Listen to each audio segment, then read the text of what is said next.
मित्रों नमस्कार। Parameter of law के इस चैनल में मैं आपका मित्र रिटायर्ड जज आपका हार्टली वेलकम करता हूं।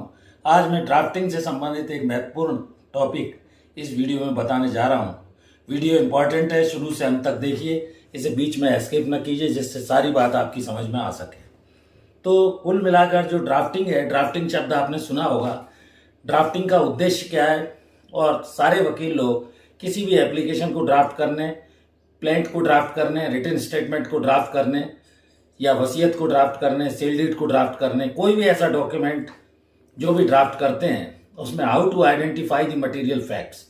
तो मटेरियल फैक्ट्स क्या होते हैं फॉर योर केस। नए जो भी यंग एडवोकेट्स हैं उनके लिए ज़्यादा इंपॉर्टेंट है, डिफ़िकल्टी जो भी फेस कर रहे हैं। तो इसमें टेस्ट टू आइडेंटिफाई, ये आपको मटेरियल फैक्ट्स देखने होते हैं कि क्या वास्तव में मटेरियल फैक्ट्स हैं जो आपको प्लीड करने हैं। मटेरियल फैक्ट्स को डिफाइन करने के लिए, material facts are the facts, identify the facts, those facts which plaintiff must plead in his case. अगर वादी है जिसको प्लेंटिफ बोला जाता है, दावे में वो ऐसे फैक्ट्स को लाता है जो मटेरियल फैक्ट्स हैं, तो वो दावा सक्सीड करेगा in order to succeed the his claim. उसका क्लेम जो है जिससे सही सफल हो जाए न्यायालय के समक्ष। और डिफेंडेंट अगर है, प्रतिवादी है, तो must plead in order to succeed his claim. तो वो WS में ऐसे फैक्ट्स, मटेरियल फैक्ट्स को लाएगा जिससे उसका order in order to succeed यानी वो जीत सके और वादी का दावा खारिज हो जाए। तो bundle of such facts which must plead in any case और एनी क्लेम आइदर सम डिक्री और order.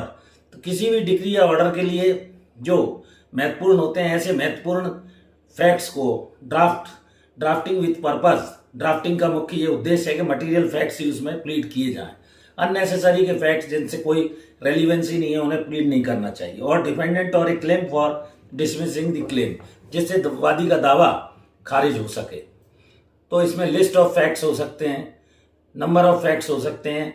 You note down the facts. जब भी क्लाइंट आपसे मिलने आए तो उसमें आप एक डायरी में नोट्स बनाइए और उससे मटेरियल फैक्ट्स को पूछिए, चाहे वो ओरल में हो सकते हैं, जो भी बातें आपको वो बताता है, या डॉक्यूमेंट्स हो सकते हैं, डॉक्यूमेंट्री फैक्ट्स हो सकते हैं। तो टोटलिटी ऑफ फैक्ट्स, ओरल और documents, big bundle of facts हो सकते हैं, ये कई तरह के। और आपको पिक एंड चूज करके उसमें ये देखना है कि वास्तव में केस के लिए कौन से ऐसे मटेरियल फैक्ट्स हैं। टोटलिटी ऑफ फैक्ट्स देखना है ओरल और document, big bundle of facts में। प्लीडिंग, जैसा कि मैंने बताया, pleading shall means the plaint और रिटन स्टेटमेंट। ऑर्डर 6 में दिया गया है, 7 में प्लेंट है और 8 में रिटन स्टेटमेंट है। तो प्लेंट जब भी आप ड्राफ्ट करेंगे उसके पहले आपको प्लेंट में इन द जो भी ट्रायल कोर्ट में आपको पेश करना है, विचारण न्यायालय के समक्ष पेश करना है, उसमें आपको ड्राफ्टिंग के पर्पस के लिए पहले आइडेंटिफाई आप कर लेंगे कि मटेरियल फैक्ट्स कौन से हैं, उन्हीं को पैरावाइज प्लीड करना है। चाहे वो आप एप्लीकेशन बना रहे हो, रिट बना रहे हो, कंज्यूमर फोरम की कोई एप्लीकेशन हो, या प्लेंट हो, दावा हो, तो इन सब में आप material facts must be pleaded each fact one by one.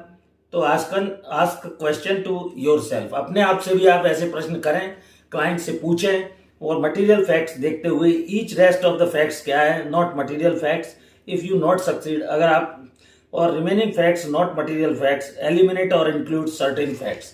तो इस तरह आप अगर करेंगे तो आपकी ड्राफ्टिंग अच्छी होगी।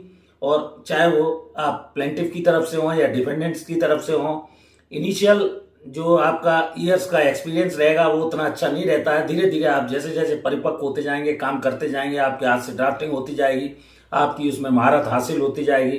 When ever you collect the material facts if your client, there is no magic, इसका कोई मैजिक फॉर्मूला नहीं है, ये आपके एक्सपीरियंस पर निर्भर करता है। लेकिन वास्तव में ध्यान रखने योग्य बात यही है कि जो भी आप फैक्ट्स प्लीड करते हैं वो मटेरियल फैक्ट्स हों, चाहे वो ओरल हों, चाहे डॉक्यूमेंट्री हों, और पैरावाइज आप उसमें प्लीडिंग को करेंगे। इसके जो रूल्स दिए गए हैं प्लीडिंग की, आप किताब कोई ले लीजिए और उसमें फॉर्मेट दिए रहते हैं, उनको देखिए, आगे बढ़िए। मैं आशा करता हूं कि आप ये ड्राफ्टिंग की मटेरियल फैक्ट्स के संबंध में कुछ बातें समझ पाए होंगे। तो ड्राफ्टिंग का मुख्य उद्देश्य यही है कि material facts should be drafted in your pleading which identify the facts plaintiff must plead in the order to succeed the case, और रिटन स्टेटमेंट में defendant must plead in order to succeed his case. तो bundle of such facts which must plead in any claim either some decree or order। तो मैं समझता हूं कि ये video में मैं आपको सरल भाषा में ड्राफ्टिंग के संबंध में कुछ बातें समझा पाया और आप इसका पालन करेंगे तो आपकी ड्राफ्टिंग अच्छी होगी। ये धीरे धीरे अनुभव से बढ़ता है। Practical makes a man perfect, experience makes a man perfect. जैसे जैसे आपका अनुभव बढ़ेगा आप उसमें महारत हासिल करेंगे, अच्छे से प्लीड ड्राफ्ट कर पाएंगे और जिस एडवोकेट या नए वकील की भी ड्राफ्टिंग अच्छी होगी वो भविष्य में आगे बढ़ता जाएगा, उसका नाम होगा, वो अपने प्रोफेशन में सफल होगा और अच्छे से उसको फीस वगैरह भी मिलेगी और काफ़ी कीर्ति प्राप्त करेगा, ऐसा मेरा मानना है। Thank you for watching this video.